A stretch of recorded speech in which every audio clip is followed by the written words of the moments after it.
Hey everybody, it's Friday, March 5th here on the Real Kyper at Noon show. We are coming to you live from the studio I built in my basement.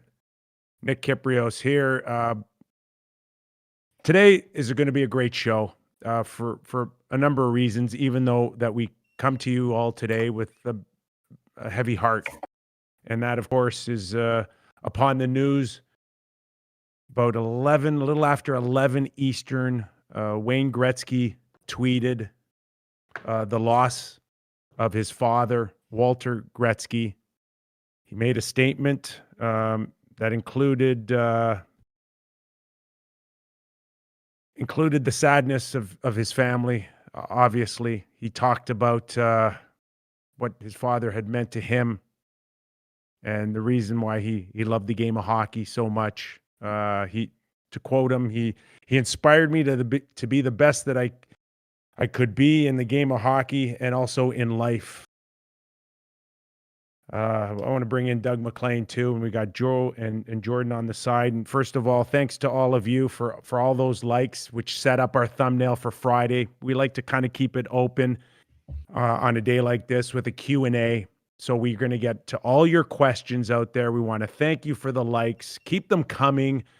Because according to Jordan, they do something that actually helps us on this YouTube channel and keeps us going stronger than ever. So we're going to get to your questions. We're going to have a ton of fun. Mac's ready for all the stories. But first, Mac, just to touch a little bit on Walter Gretzky, certainly, particularly in this country here in Canada, but I know it's going to be felt worldwide. It's hard to put into words, Mac, what Walter Gretzky has meant to the game of hockey and the NHL. This is a guy that's never stepped foot in an NHL game, never scored one goal. But like I said, it's hard to put into words what Walter Gretzky has meant to the game of hockey. That is for sure. And I think back when Walter passed and I saw Wayne's and a lot of people's remarks, it brought me back to watching Wayne and Walter on the outdoor rink in the family backyard and watching them, Wayne starting his hockey days on a backyard rink that Walter had built, and obviously Keith and all the brothers and the sister, the whole family used that rink. But I think back, that memory of that outdoor rink that Walter and Wayne made famous is something we all did as kids. And it just brings back, every time I see that clip of Wayne on the backdoor rink, I think of that and Walter and the relationship that they did have. And I've had the fortunate good of meeting Walter on numerous occasions. He came to Summerside every summer for the Boys and Girls Club. He was one of their biggest supporters. He'd always give a great speech, played in the golf outing. And this is when Walter wasn't 100% healthy. He still did this for the Boys and Girls Club. Wonderful guy, great family, tough day for them. And we know that for the next few days, weeks, months ahead, we're going to hear a lot of Walter Gretzky stories. And anybody that's been associated like we have, you've got one. No question about that. And you're going to click on another story somewhere real close to you on your internet or your television, and you're going to just hear them coming. And that's a great thing, because that shows just how many people that he touched. Mac, for me, it was just to watch a man love the game as much as he did and be so comfortable with it. And he turned into a celebrity for obvious reasons. He is the father of the greatest hockey player that ever played the game. But what I noticed from the moment I met him, and I've done various charity events with him, we've spent time together, but just the comfort level, Mac, of dealing with that kind of celebrity. And we know, Mac, we've been around enough hockey guys to know that it's not natural for a lot of these guys to be public figures, even though some of them are some of the best hockey players. It's work for a lot of people to go out there and talk and let your guard down a little bit and show a little bit of yourself. Some are really, really good at it, and some struggle. Yeah. But when it came to Walter, he didn't change one bit. He was still the same guy, but he had a comfort zone with people and a connection with hockey that was truly magical to watch. Sure was. Sure was. And the relationship that he and Wayne had, but also, you know, the great stories about Walter's wife and the whole family Yeah. in Brampton. And, you know, it's a tough day for a lot of people that thought a lot of, and you see today, it was kind of nice to see all the great Walter Gretzky pictures with all the different people that he was the same with the little guy as he was with the big guy. That's what you love more about Walter Gretzky than anything. Well, how and he just treated the little guy the same way as he treated the stars and the big people in the game and in life. And he really set the tone for celebrating a father-son relationship in the game of hockey. And, you know, we could probably credit him somehow leading into, you know, dad's trips, know, those road trips where the dads are on board, and then the moms started doing it. And, you know, it's really special because we know, you know, it takes tremendous backing to get somebody to play in the NHL. I just wrote a whole book on it. My relationship with my dad. It's a special thing, and Walter's paved the way for a lot of dads now to truly embrace it and be nothing but positive around it. It's been a phenomenal story, a phenomenal life. We send our condolences to the Gretzky family on behalf of the Real Kyper at Noon show. And, you know, tough day also. You know, Chris Schultz from TSN. I want to send the condolences out to his family as well, because we lost another good one. This one is a football story. Chris Schultz in CFL and NFL. And we also woke up to the news that we lost Chris Schultz from TSN. So we want to send out our condolences to the Schultz family as well. So yeah, for sure. I was shocked when I saw that this morning. Know. I saw Dave Amber's tweet on it. Wow, and Rod Smith, people that work closely with him. It was really, it was a shocker at 61 years of age. Hard to believe. Hard to believe, but the world of sports does not stop, Mac. We know that, and I think the Calgary Flames are a prime example of that. This Mac, is unbelievable. How do you have a big win against Ottawa? You know, if you're Jeff Ward, and then find out later that you've lost your job. I would imagine Jeff Ward would have left last night's game going, we're going to turn this thing around. When I saw Jeff Ward with his new haircut, I thought he must have figured he was going to be out of the game soon, because I thought it looks like a 12-year-old on the bench. Stop it! Side shaved, and I mean, come on. But anyway, look. You think it's a haircut costume? A haircut costume is job. Stop it! No, but I thought, oh my God, come on, what are we doing here? Anyway, I'm not. Some Calgary some Flame fans might be wondering the same thing. What are we doing here? Well, look, I'm surprised that, you know, they seem to get over it. But I heard Tree Living do a radio show a week ago, and I told you, you know, we both listened to it, and it was bizarre. It was 28 minutes of repeating himself over and over about coming with grit and playing hard, and I'm thinking, oh, Brad, you're into the coaching mode here. You better make a coaching change here real soon. So okay, I think the shocker was Daryl Sutter. But you don't.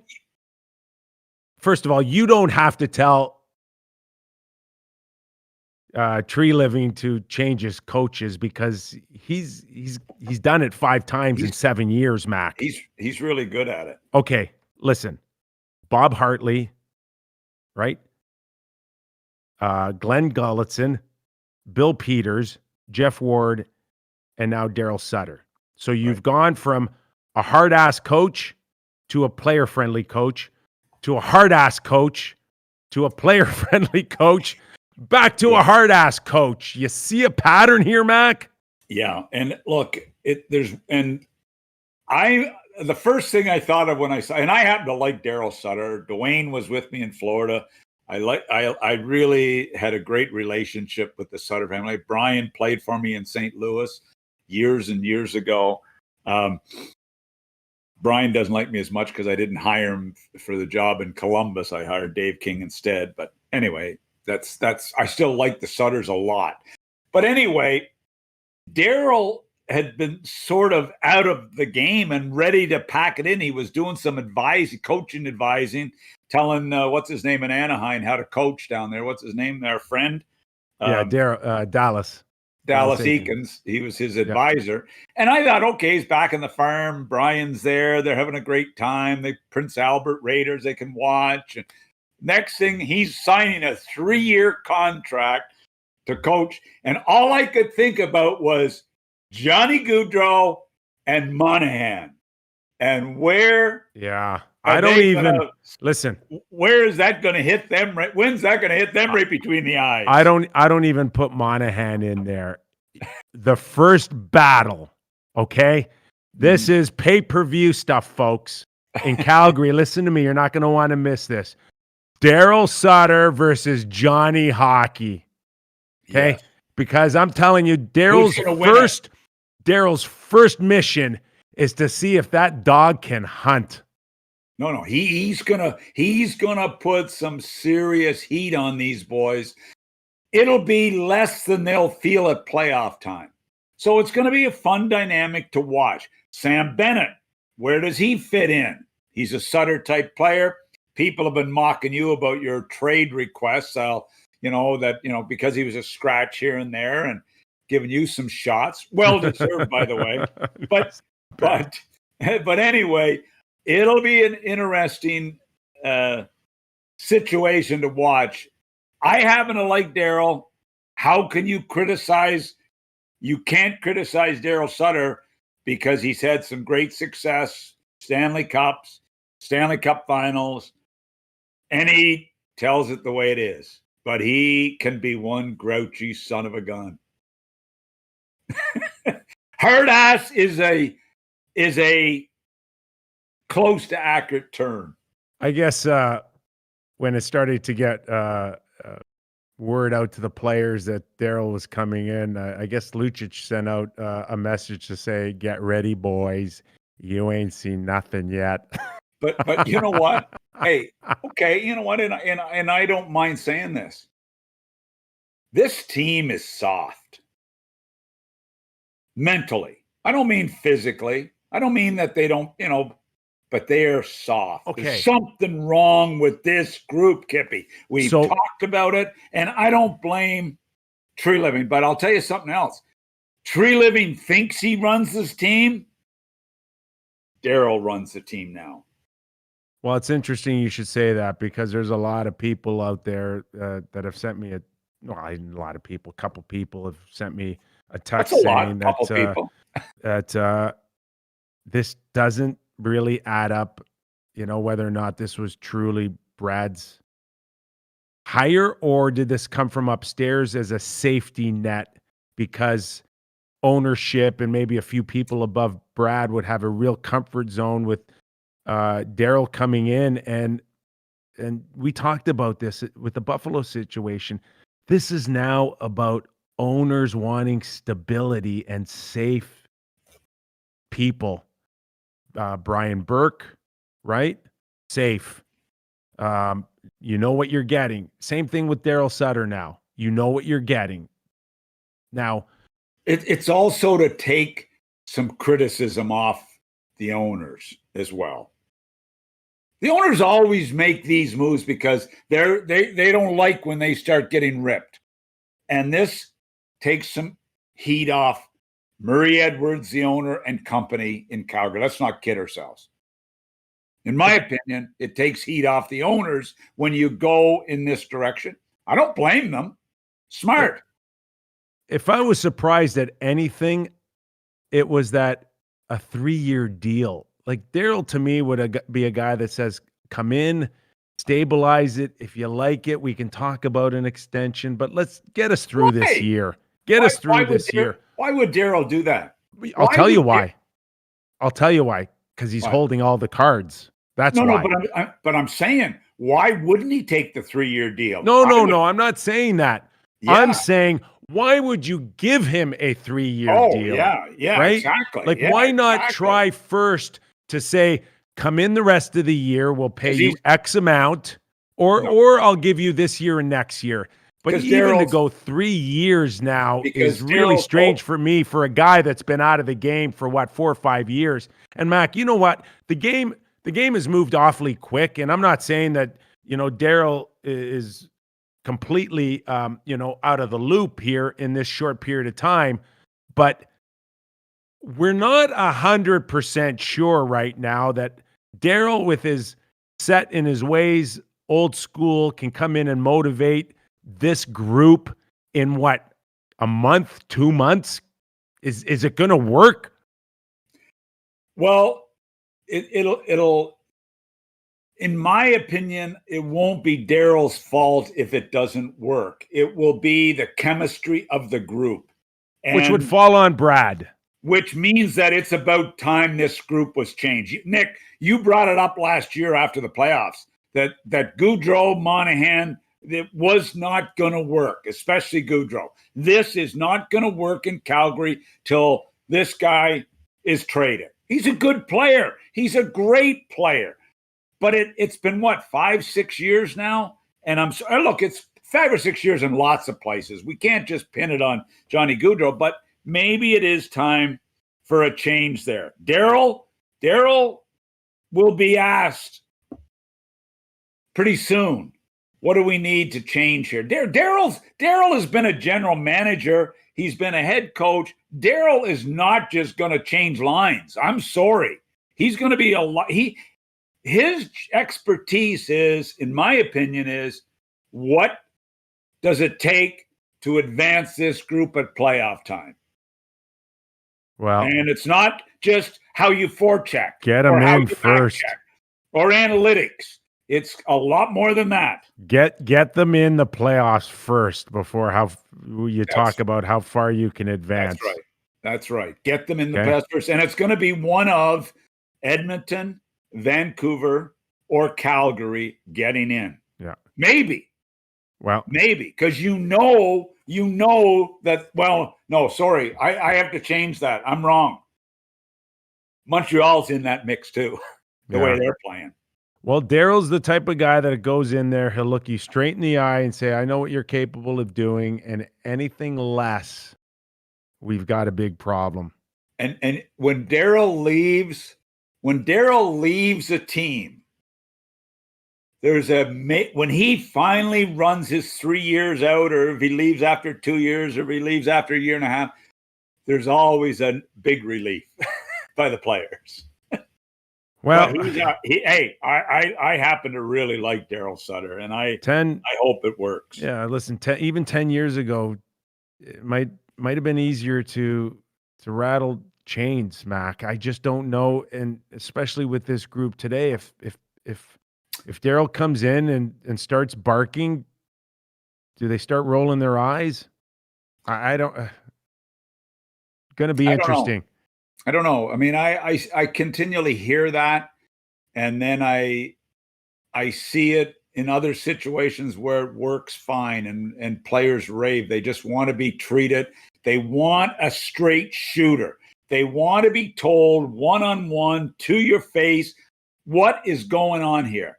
And I don't get for the life of me these bullshit artists out there that don't tell it to guys one-on-one, face-to-face, what the situation is. This is how you're playing. This is how I don't understand why that's so hard. And I think Daryl at least will bring that to the table big time. And I think people, I don't care, modern age, old age, don't people just appreciate knowing where they stand? Yeah. Like, come on. That's, to me, the number one thing. Listen, before we get into the Q&A, which we will, it's interesting that you kind of segued right into telling it the way it is, one-on-one, because we've got a situation in Minnesota, Mac, with Zach Parise, and he was a healthy scratch Wednesday. It was based on a situation Monday night versus Vegas where there was an empty net goal or a potential empty net goal for Minnesota. Zach was out there with Marcus Foligno. The puck is deep in Vegas's zone. Zach had already had an extended shift, and instead of changing, he stayed out there. And the perception is, or not the perception, but the word afterwards, after the game, was they were trying to get Marcus the hat trick. And Zach got caught. They ended up tying the score and then losing it in overtime. And then Zach was a healthy scratch for the first time in his career. And it kind of even got bizarre after that, because after a team meeting, Zach stated that he disagreed with the decision and thought it was, in many words, noble of him in the effort of helping a teammate, but more importantly, that he had the backing of his teammates 100% on this particular story. And you've got Dean Evanson, the coach of Minnesota, that really has to kind of challenge that, right? Yeah. What are your overall thoughts of this story when you speak of coaches telling players the way it is? This goes back to when Parise and Suter were given $97 million each by the owner.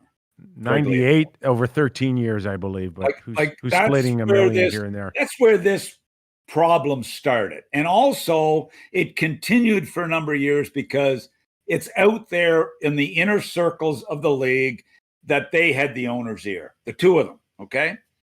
Billy Guerin comes in, and Billy Guerin says, this has got to stop. Whether he told Leopold or he told the players, this has got to stop. Suter apparently bought in.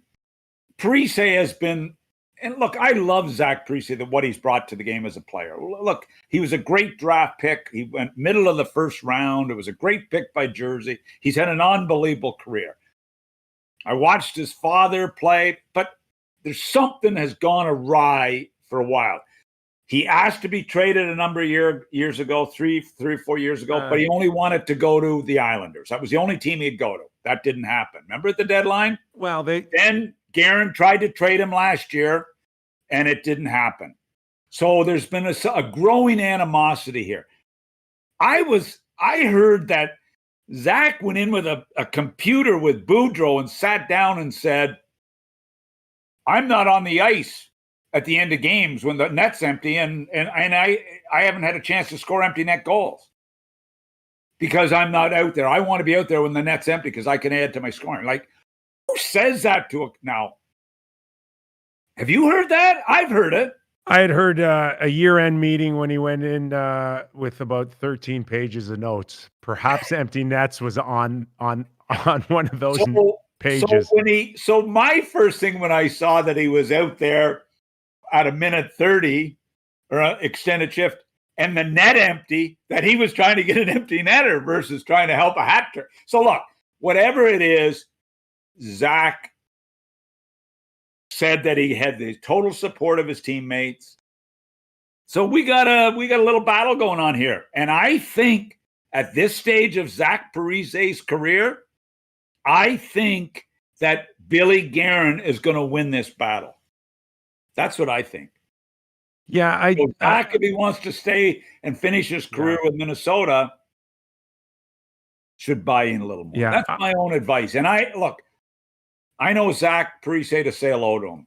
I happen to like him as a kid, and I love him as a player. He has not been very good, Nick. No, he's got 3 goals in 19 games, Mac. What? 3 goals in 19 games. He has not played very well. I would have preferred if he would have just sucked it up. The healthy scratch. That's right. Right? I think that's probably, in hindsight, he should have just kept it quiet. And I think the last thing I would have wanted him to do was drag his teammates into this. No, I agree. And you know that side of it better than I do. And that may be the case, but let them go public with that. Let the teammates come out and say, we're with Zach. He was trying to help Marcus score. It was a noble effort. He had the best interest of teammates involved. I back Zach up 100%. Let them say that. Don't go public with that yourself unless they blessed it. And if they did bless that, then have the guts to stand up with Zach himself. That's right. No, you're 100% right. You're 100% right. And look, this is not a, blame anybody, because there's always blame to go around. It can be the coach. It's partially the coach. It's partially the player. If you put a guy as a healthy scratch every time he was out for an extended shift, Ovi would be a healthy scratch once a week in Washington. Or, all the Kovalenko and all Kovalev and all these stars over the years who love extended shifts. So it's not about one extended shifter. I'm sorry, I'm not buying. All right. Okay, listen, we've already gone 20, 30 minutes between Daryl and Zach in Minnesota. Jordan, man. Positive for change. You got to be, listen, I really want you positive here for the next 20 or 30 minutes for all our loyal watchers and listeners who have given you the likes that you've not necessarily deserved. I told you, not many like me. Jordan, how do we want to do this, buddy? Hello. I'm open to whatever. I have a list of questions. We've been talking with the chat throughout the show today. You could still get your questions in chat, #LikeMac. We will prioritize them after the questions that we have received previously. Prior to the Q&A, though, Doug, you were kind of talking about someone looking a little youthful in their appearance today. I'd like to say that there's been a lot of Tony Hawk references today towards you. Maybe what is with your outfit today? You skateboard to work today? I've got my van shoes here. I'm going to go skateboarding after. I've got one of those skateboards that go by themselves. What are they called? Monoboard, I think, is what they're called. Okay, this is a hat. This was given to me by Brady Levo, who started this group called Puck Support. And I'll tell you what, it's a great organization. Brady sent me this. That's awesome. I've been on Brady's show. Brady, he's a kid that played major junior hockey, was with the Tampa Bay Lightning for a short time, had some major drug challenges in his young career. And he's taken this upon himself to help families who have had challenges and lost young players because of mental health. This hat I have on has a logo on the inside of it with Todd McEwen's name on it. Todd played for me in St. Louis, and he had, obviously we lost Todd a number of years ago. This T-shirt has, oh my God, Bob Probert's name on the inside of it. And that's what they do with all the things. So look, if you can check it out, check out this group, Puck Support, and started this year by Brady Levo, hockeytoheroin.com. Great thing. And I'm really proud of Brady. All right. You look great, buddy. You look great. I look like $1 million.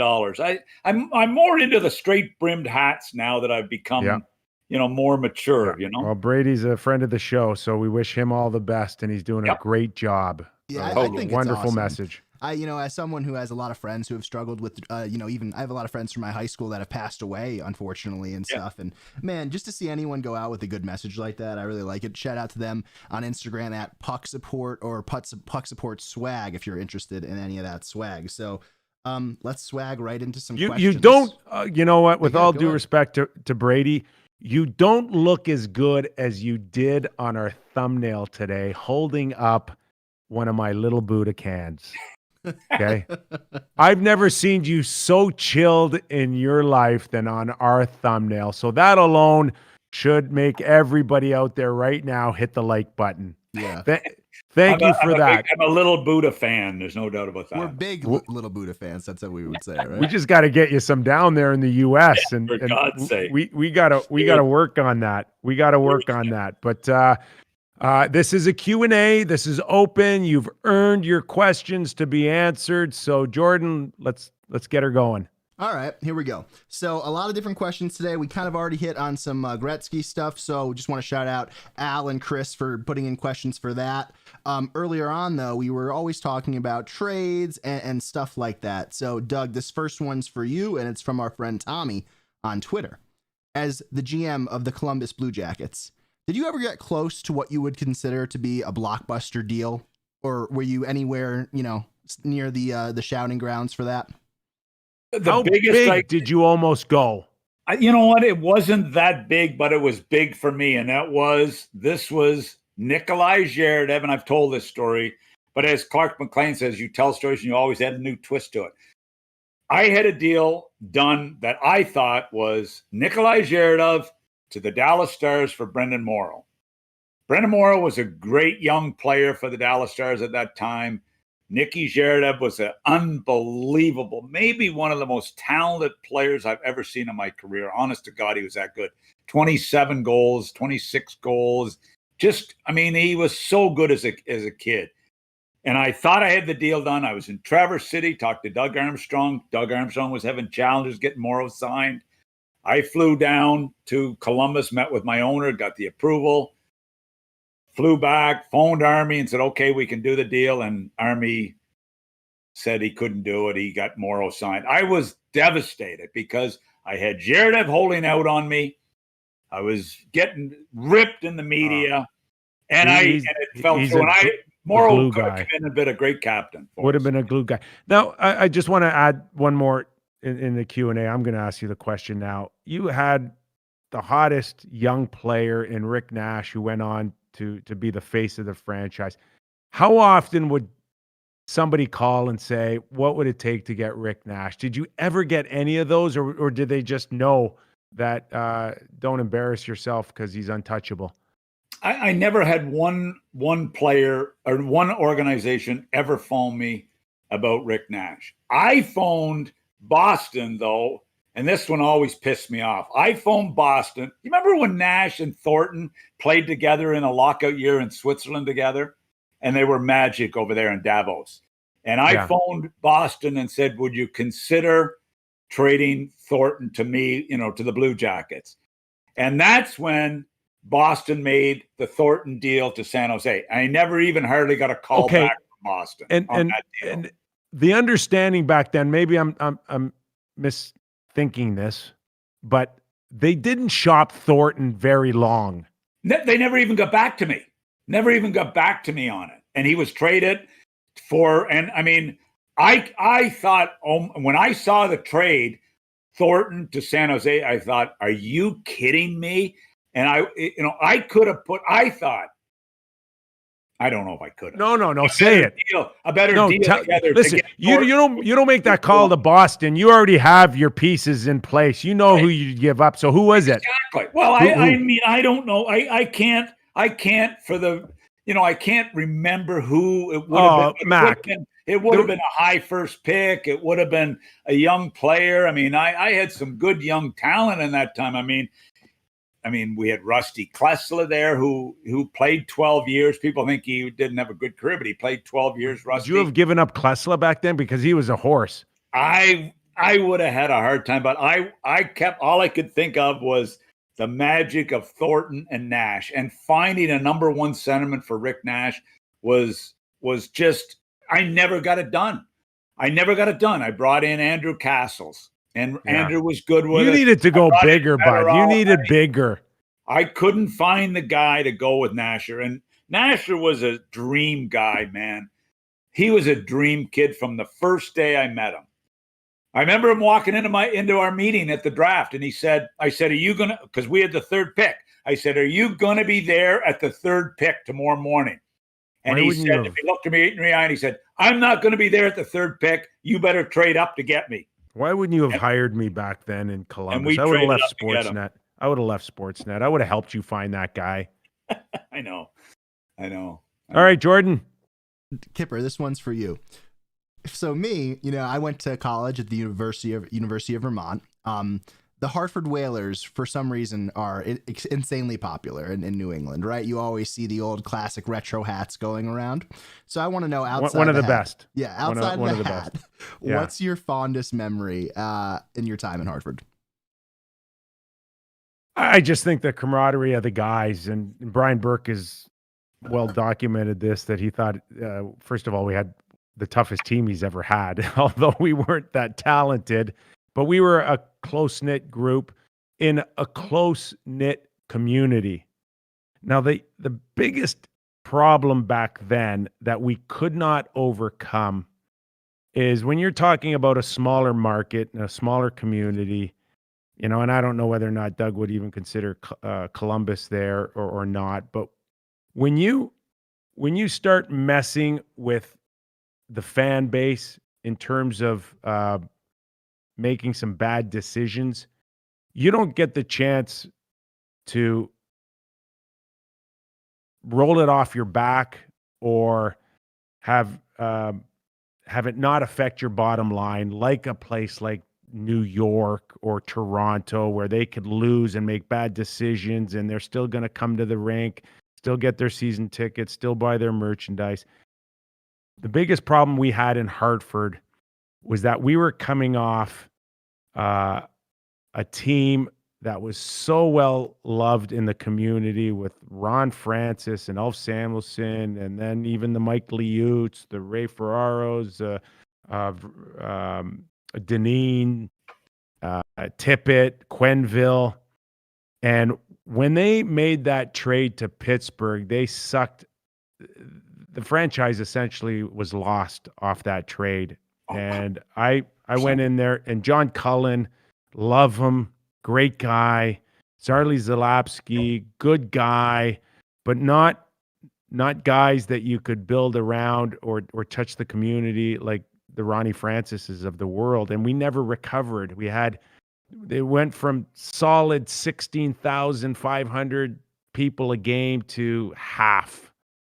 And we couldn't do it. And that was the death of the Hartford Whalers, is when they could not recover because the strong fan base was lost at over 50%. But And outside of that, Mac, I loved every second in Hartford.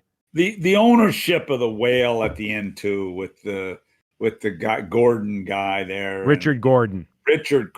Yeah. I mean, and I talked a little bit about this in my book. You know who had his ear, Mac? Yvonne Lendl, the great tennis player. Yeah. And Pierre Maguire had his ear too. We would see Yvonne every once in a while, and we're like, oh my God, what is he telling him? I hope he's just working on his serve. That's like me with Wayne Huizenga. Jack Nicklaus had his ear in Florida. The great Jack, the Golden Bear.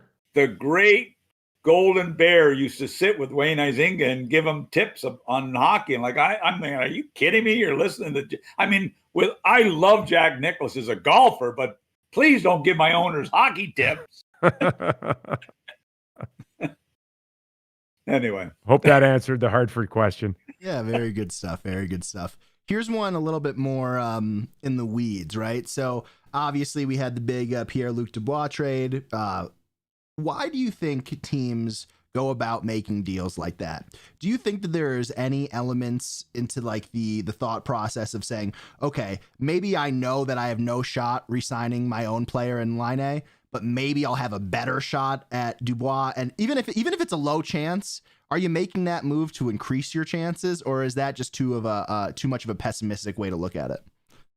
Go ahead, Mac. You're the GM. Well, I think to really think about that trade, how it came down, there was, trying to get guys signed and asking to be traded. But I always go back in the most recent history to the Johansson-Jones trade, Nashville, Columbus. Okay. Johansson, 8th overall pick.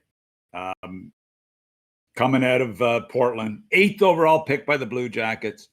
Jones, 4th overall pick by Nashville. Nashville had an abundance of great defensemen there. Let's not forget that. A number 1 centerman for a potential number 1 defenseman. That trade was as big a hockey trade as we've had in recent years. Dubois to Laine matches it to a degree, but a number 1 centerman for a potential number 1 defenseman. And how did it work out? Well, I don't think it worked out very well for Nashville, although Johansson's still been okay. Jones has been a horse for Columbus, but they still haven't won any more than one playoff round or something. Those are big deals to make. Big, gutsy deals to make. David Poile's had a history of it. I remember going the Langway deal with Montreal, So there's not anywhere close to as many big hockey deals as there was. I mean, look back at the Lindros deal. I mean, oh my God, Lindros from Quebec to Philadelphia. The Rangers thought they had a deal done to get Lindros. I mean, it was a debacle when you look at the history of that trade. Anyway. Yeah, Ryan Johansson has not been able to do anything in terms of the potential that you thought you had coming out of Columbus. How many number 1 centermen would you take before you took Ryan Johansson back? Like, I don't know, 15, 20? But you know what? He had a couple of unbelievable years and looked like, I remember when we were in there for the All-Star game, Nick, he looked like he was becoming that big power number 1 centerman. Yeah. But there was something about his he hasn't hit it. That didn't translate. Is it I don't know what it was with Johansson, but there was something that has held him back from being that number 1 star defenseman. How many I talked to people in Portland, and they questioned what he was really going to be at times. Not sure. So there might be 10 or 15. I don't know how far you would go down before you said Ryan Johansson is my number 1 centerman, but let me flip it the other way. How many defensemen would you rather have than Seth Jones? 3, 4? That's it. Victor Hedman, right? You're looking hard to find that. I mean, outside of Victor Hedman, he's pretty darn close to 2, 3, 4, 5. If David had his druthers, he probably would have moved a few other guys ahead of Seth Jones as things turned out. Oh my goodness. Yes. Yeah. I can only imagine if he goes UFA in 2 years. Granted, who's going to be in a position, who's got cap room, who can take on. Yeah. 10-11's the number, but I just don't know in this environment. But he is a top future Norris Trophy winner in my eyes. All right, Jordan. Okay, good stuff there. Good stuff. Here's a question from going to the YouTube audience now from Tampa. If you were on the Hall of Fame committee, would you use your vote to get Theo Fleury in, and why do you think he's not in currently? Well, yeah, I think he's worthy of a Hall of Fame career. I think off the top of my head, the numbers are there.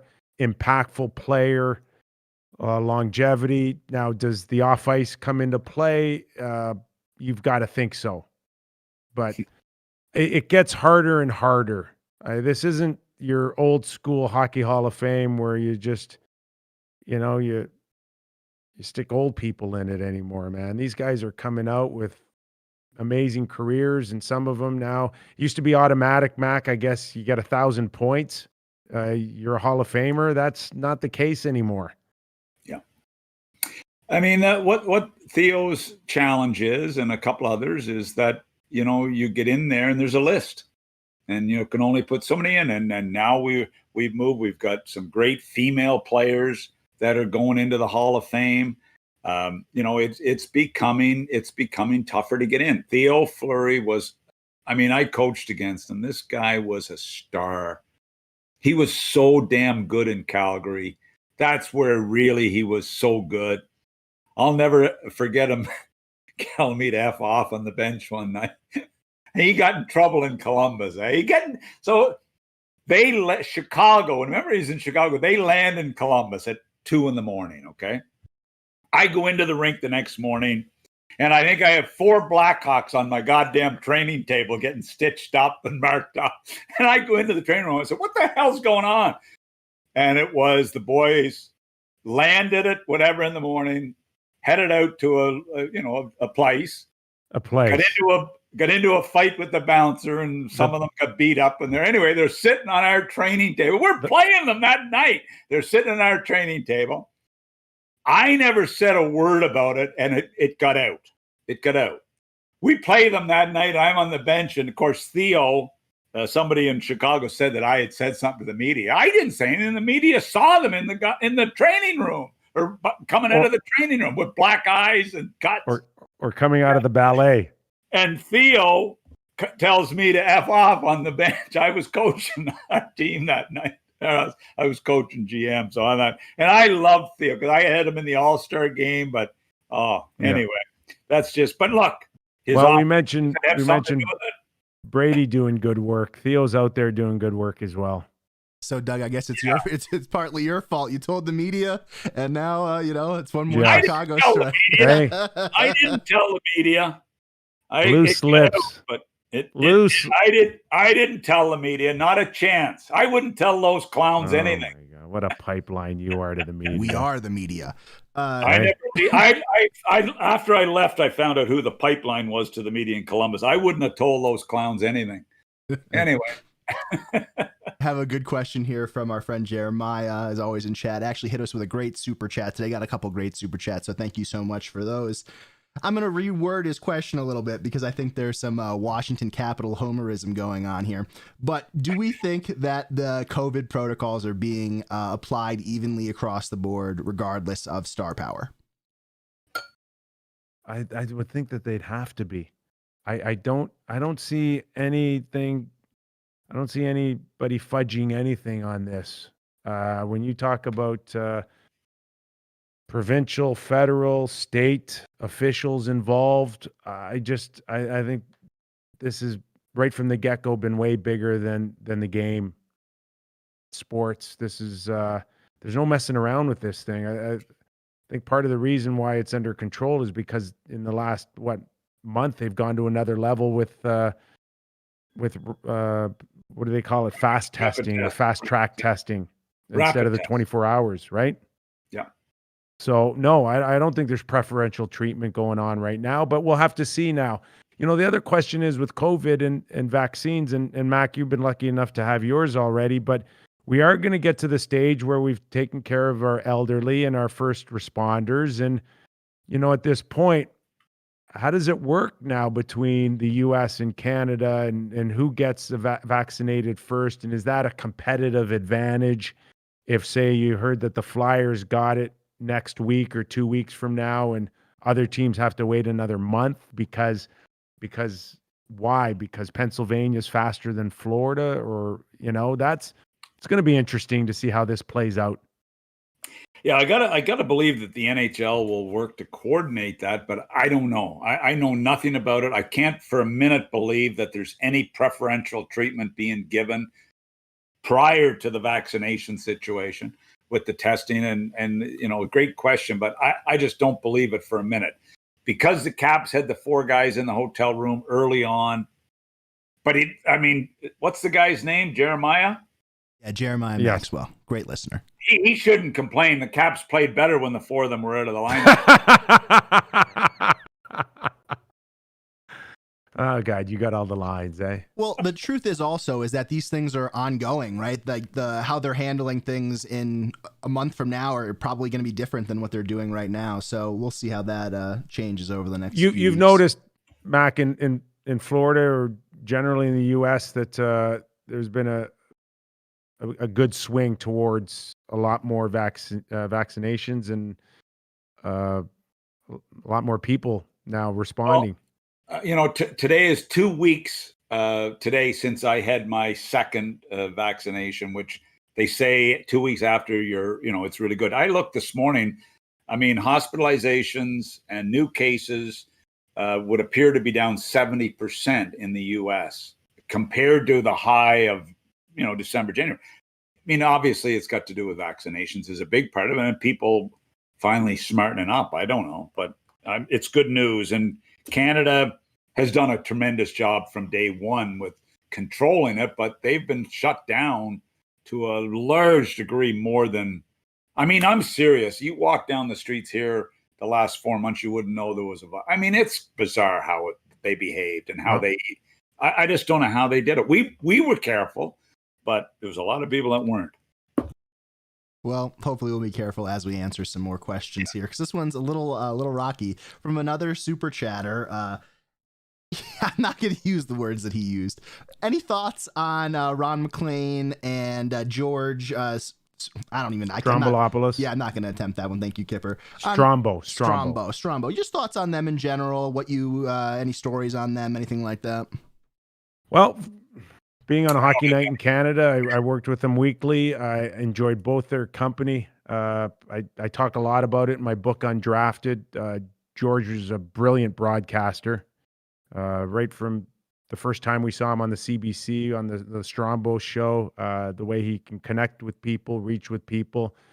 It was a challenging move by Hockey Night in Canada to bring him on with his look and image. And unfortunately, it didn't transcend probably as well as they would have liked. So what did? They went back to the old reliable. Ron MacLean is the Daryl Sutter, man. Stability to come in. It's unfortunate for me personally to watch a great relationship between him and Don go sour like that. It's not a fun thing to watch a part of Canadian history like that, the two of them together and like that. But, that's for them to figure it out. But certainly a big thrill for me to have been a part of Hockey Night in Canada and two iconic broadcasters like George and Don over the years. Doug, Mac, any thoughts other than the did people saying, you and Grapes go at it every once in a while? I don't really have a whole lot to say. I never really I didn't work very close with Ron. Obviously, never did Hockey Night in Canada, so I didn't work with him. I feel bad. I must not have given him my new number since I left Sportsnet because I haven't heard from him. Grapes, I love Grapes. I think the world of Grapes. I really liked working with George. I thought he was a good guy. It was a tough role he was in. I really don't have anything to say about, hey, Ron's a legend. Good on him. Yeah, I mean, for me, it's just interesting not knowing the Canadian media as well, since obviously I'm learning more working with you guys. But it's very interesting to see like that. When I Googled Strombo, I was like, oh, that's an interesting looking dude to be on that panel. And it's just a nice little mix. So on to the next question here from Glenn in chat. We're going to the next question. Yeah, sorry. Did I say I really like Don Cherry? Yes, you did. Yeah, we get your point. We get it. Okay. And we also got details. Basically, we talked a little bit on this pre-show because I needed to get some info. But JT and Granger took over a team called the Marlboros. What's the deal? What's going on there? And I know there's not much history that we could talk about, but what are we working with? No, there is a ton of history when it comes to the Toronto Marlboros, and this is just basic. This is a minor hockey program that's considered one of the best in the world when it comes to being a feeding ground in minor hockey in Toronto. This is the number one. We're talking about some great names over the years, like Connor McDavid and Jason Spezza. And I don't know if Lindros was a Marley or not, Mac. I think he was. They're in the GTHL. Yeah, GTHL. We're talking minor. We're not talking Toronto Marlies. Right. AHL, which is Toronto Maple Leaf farm team right now. But we're talking about what is the GTHL, which is the Greater Toronto Hockey League, which is minor hockey from ages from 7 to 17. A great feeding system into junior hockey. Like I said, Strome, Spezza, all these great players. And now we get word that John Tavares and Sam Gagner are now, I believe, in a position, if not operating the organization, owning the organization. I still don't know in terms of what completely the financial picture looks like. But the one thing I will tell you is that at least in Toronto, I'm not so sure outside of anywhere else, but Mac, this minor hockey is a huge money maker. Like, if they have sunk money into this, we're talking, if not hundreds of thousands of dollars, they're worth millions, literally millions of dollars. The feeding ground, when you talk about the money it can generate. And again, in Toronto, sometimes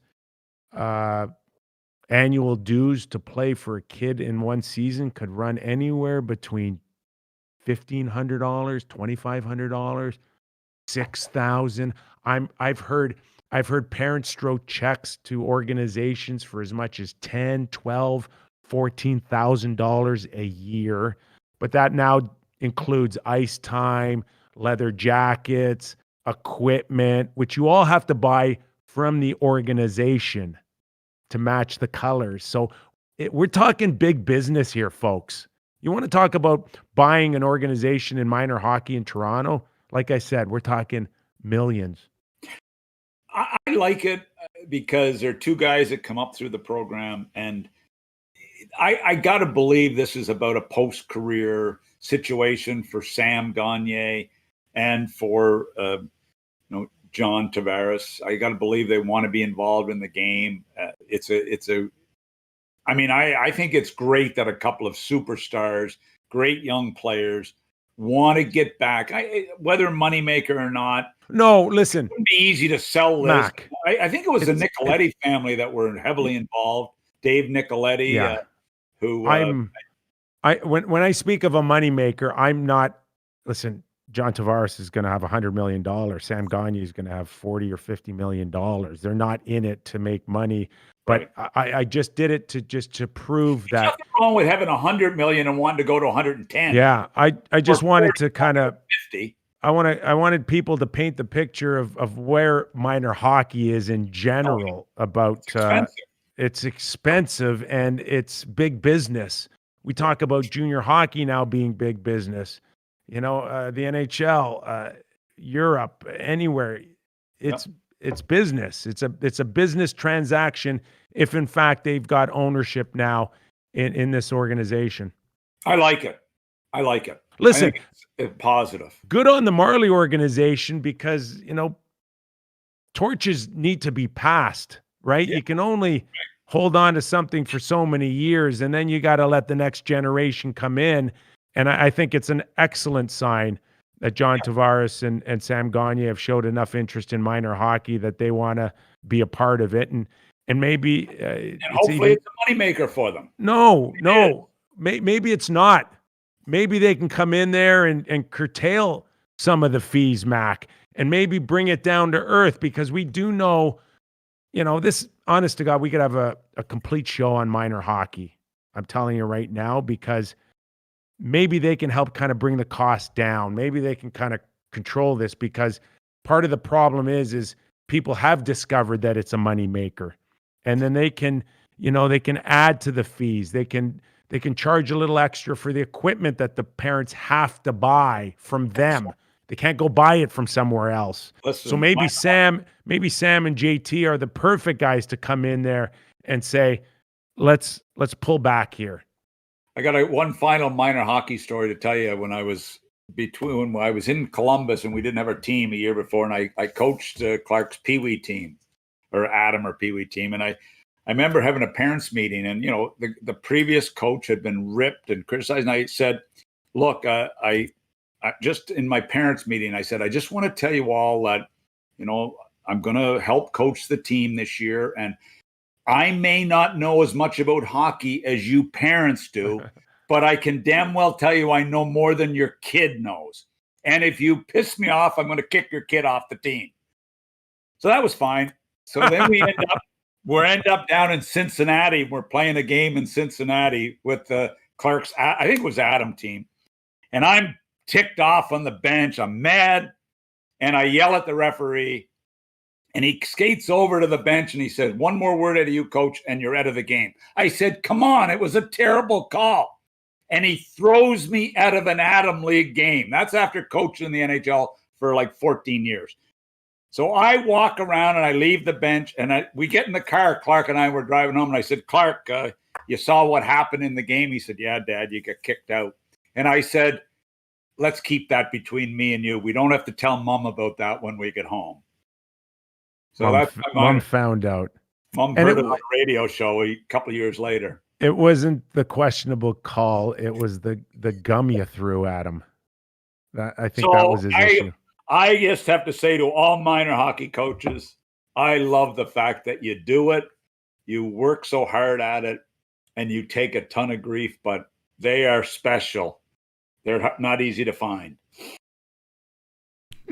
I'm All sure right, we're on a roll here. I'm sure that went over really well with the parents.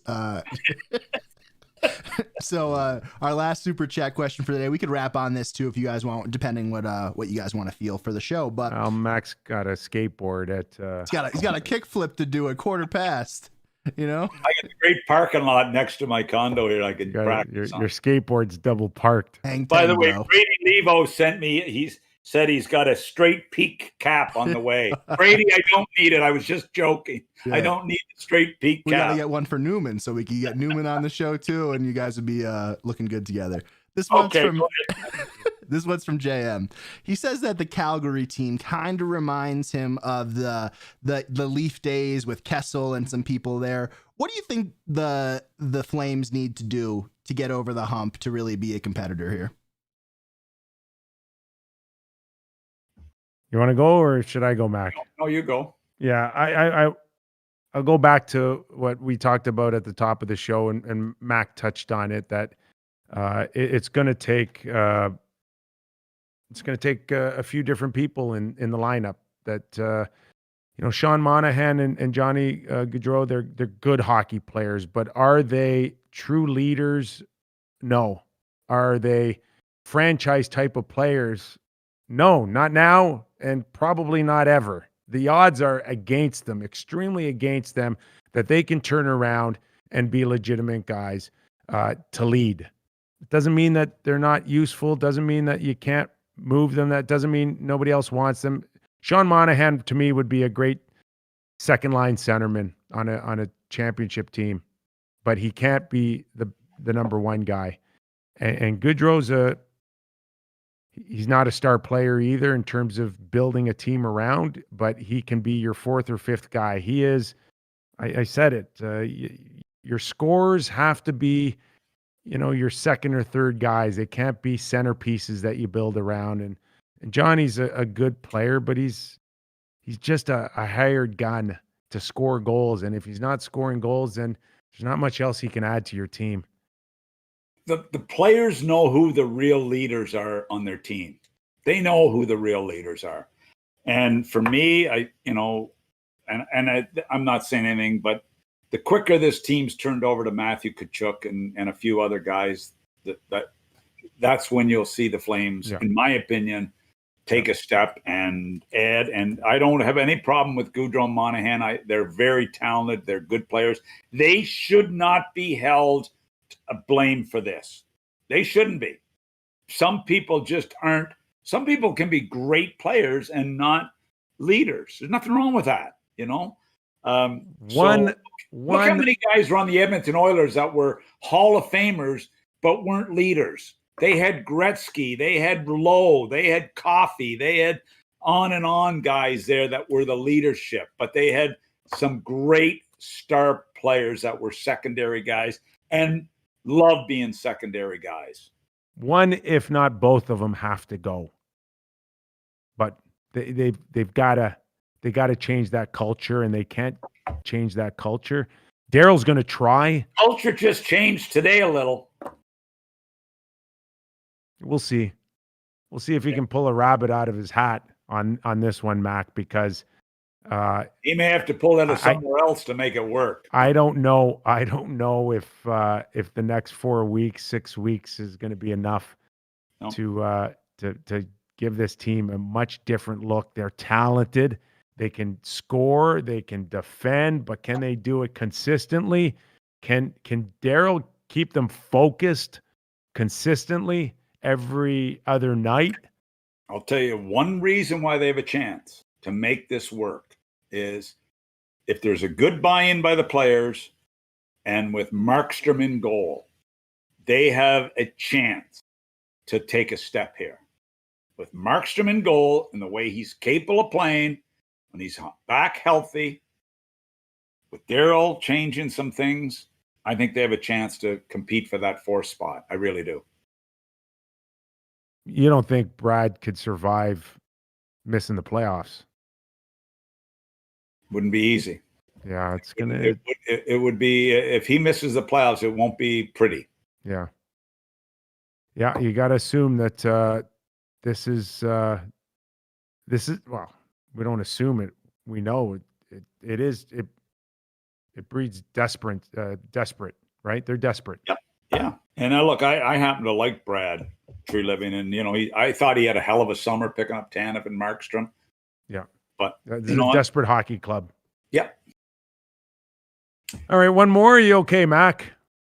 Yeah, I'm good for one more. I mean, people are on a roll, man. It's Friday. Is everybody sticking? People are enjoying it. People are asking. Everybody for 2 sticking hours. around. They're saying, "Oh my God, we need more." That's what they said. Oh my goodness. Told me a buddy of mine from Nova Scotia, Steve Maclean, who was a roommate of mine in college. His nickname was Hot Dog. He phoned me yesterday. He said, "Are you enjoying that Real Kyper at noon show?" And I said, "Why would you say that?" He said, "Because you look like you're hating every minute of it." I said, "Jesus, I'm having fun. I'm enjoying it." He said, "Oh, then."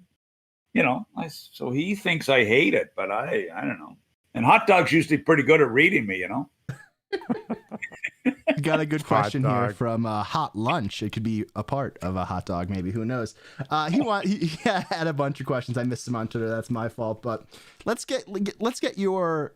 I don't want to go Northern Division because it's too easy. We could just say the MVP is probably McDavid or Matthews, right? Let's pick one division, your choice, and let's pick an MVP and a Rookie of the Year that we want to talk about. Like, sir, don't be afraid to give me a little time on this stuff. Well, we're good. He literally just asked me. We're 30 good. seconds ago.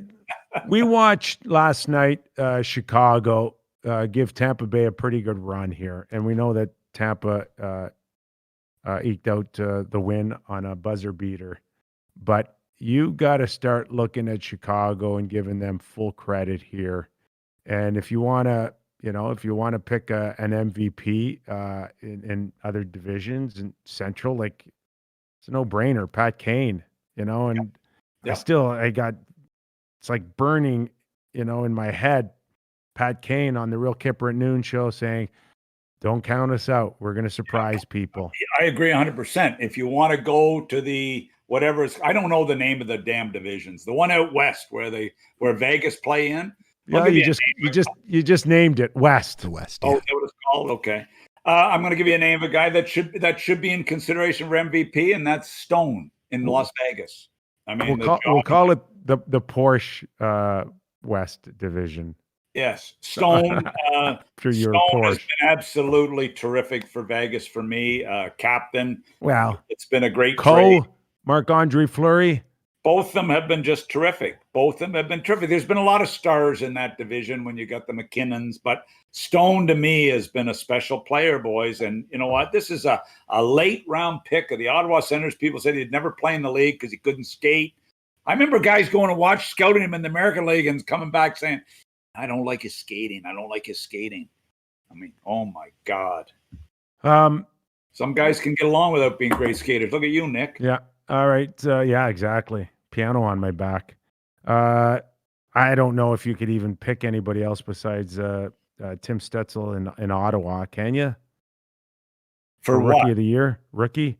Oh, no. He to me is, I mean, I marvel at him every night I watch him. I mean, this is in a tough situation with not a lot of help. I mean, I think he's been terrific. Really, really, really good.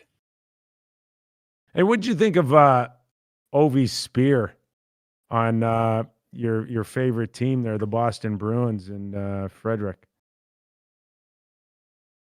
I didn't think it was that big a deal. I thought it was a little tap.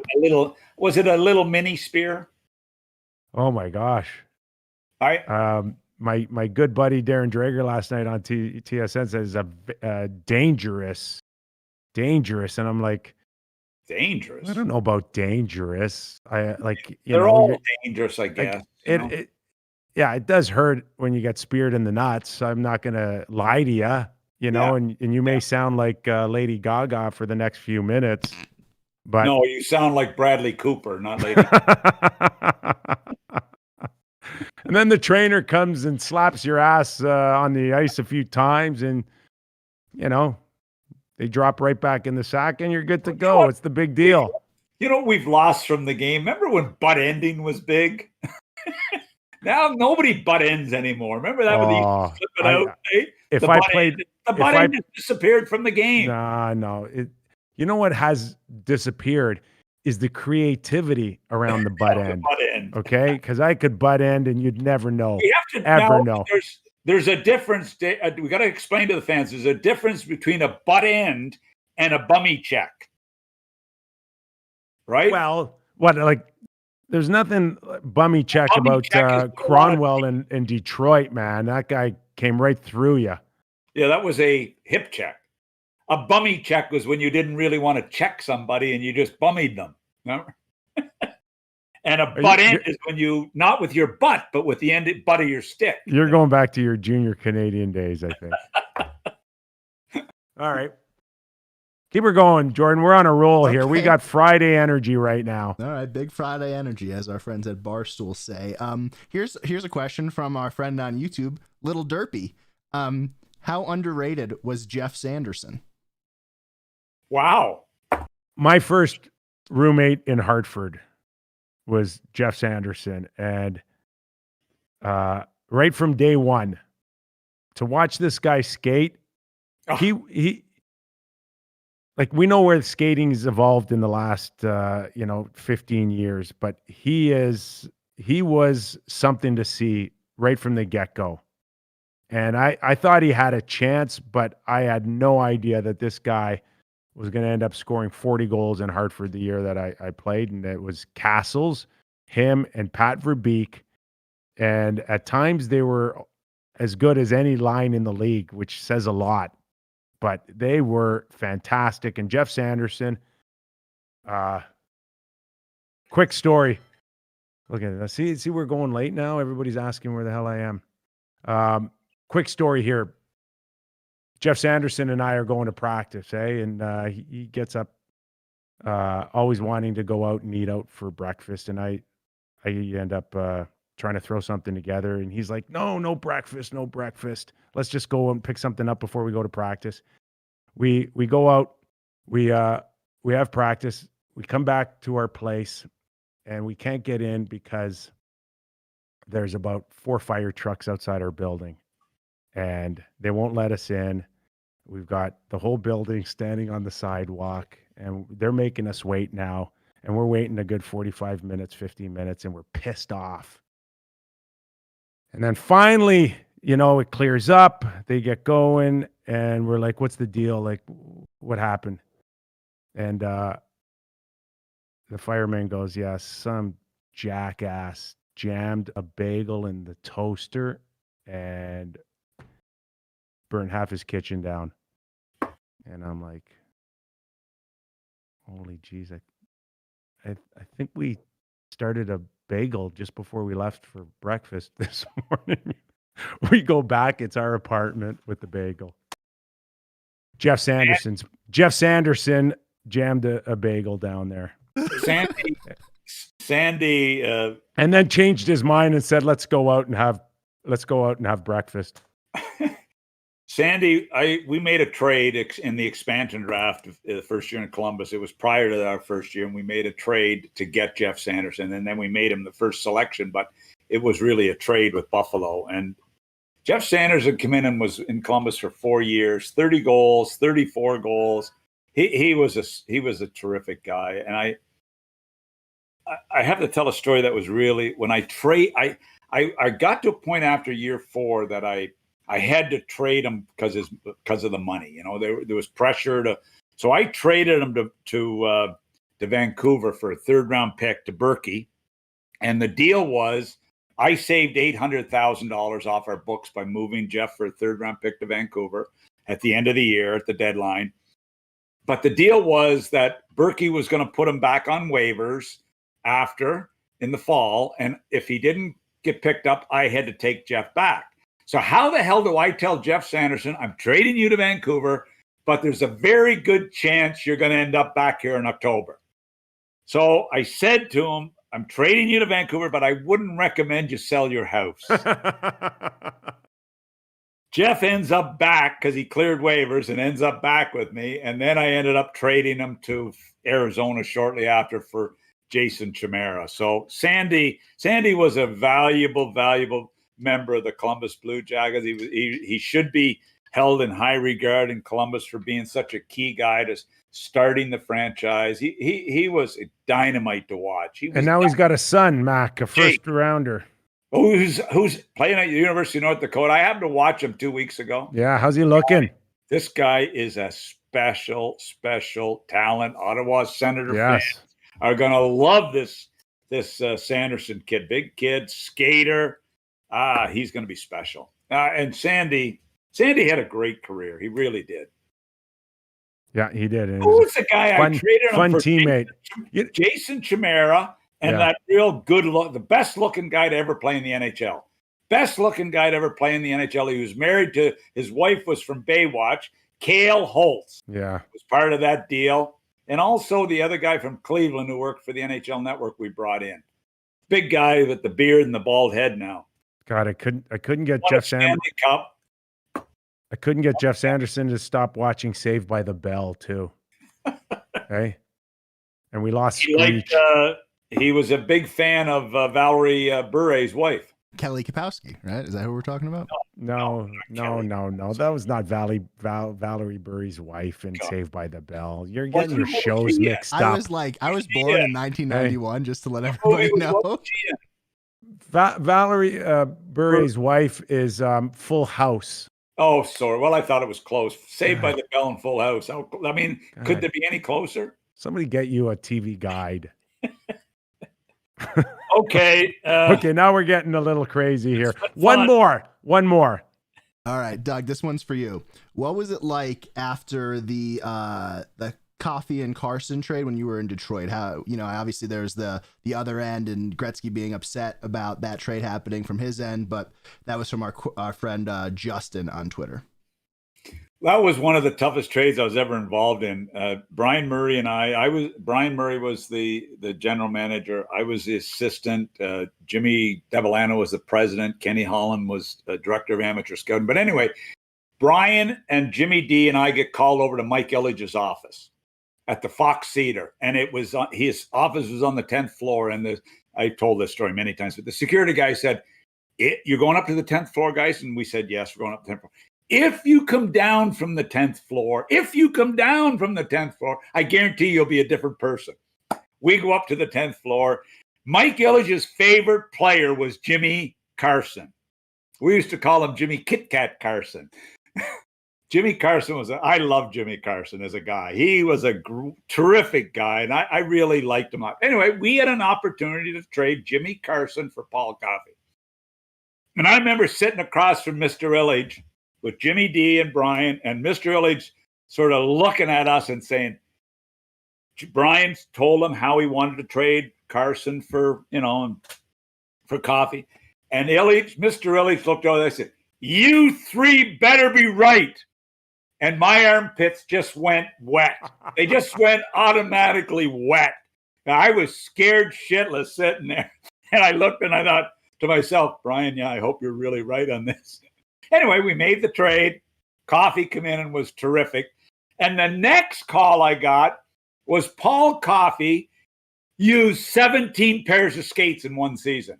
And people wonder about Mrs. Ilitch, how she controlled the purse strings. I get a call. I'm assistant GM at the time. She said, Doug, could you explain to me why Steve Yzerman uses one pair of skates a year and Paul Coffey uses 17? Can you explain that to me? Because I just wrote a check for his skates. And people wonder, 17. she was the financial wizard of the Red Wings, Mrs. Illich. And Paul Coffey, 17 pairs of skates. He'd take them right out of the box. He wanted as thick of skates as he could have and stitch them. And anyway, those are my stories. And all three sizes too small. My stories are getting so old. My stories are getting so they're damn fun. old. They're fun. I think we're loving them, Doug, to be honest. We love them. We love them. Oh, my gosh, Mac. We've almost gone an hour and a half here. Yeah, it feels like it. Hey, you got enough strength for pickleball and skateboarding this afternoon? I think I'm going to pass in the pickleball and just do the skateboarding this afternoon. All right. Great job on this Friday, pal. Thanks, man. All right, Jordan, we're good to go? Looking good. Great time, guys. All right. For all of you joining us on this Friday. What's that? Save those other great questions and we can throw them in on shows, Okay. Sounds good. List whenever we're ready, buddy. We do. And that's all thanks to you and your likes. Jordan, they mean a lot to us, don't they, the likes? Yeah, I mean, they really help us grow as a channel. It's, we do this for free. We love all the support you guys give us each day, but getting more people in here is definitely a priority that we're working on, and hitting that like button shows the YouTube algorithmic overlords that we're worthy of your time. So if you enjoyed yourself, smash it up. Awesome. Well, great way to finish the week. Like I said, our condolences to the Gretzky family, the Schultz family, and the TSN family on their loss. And we hope it's been a good week for all of you. Continuing to stay safe. Thank you for the support for the Real Kyper at Noon show. First time watchers, listeners, subscribe, please. And we'll keep you up to date on all the latest. So enjoy the games on the weekend. For Nick Kypreos, Doug Maclean, Jordan, and Joe, thanks for watching, and we'll see you on Monday.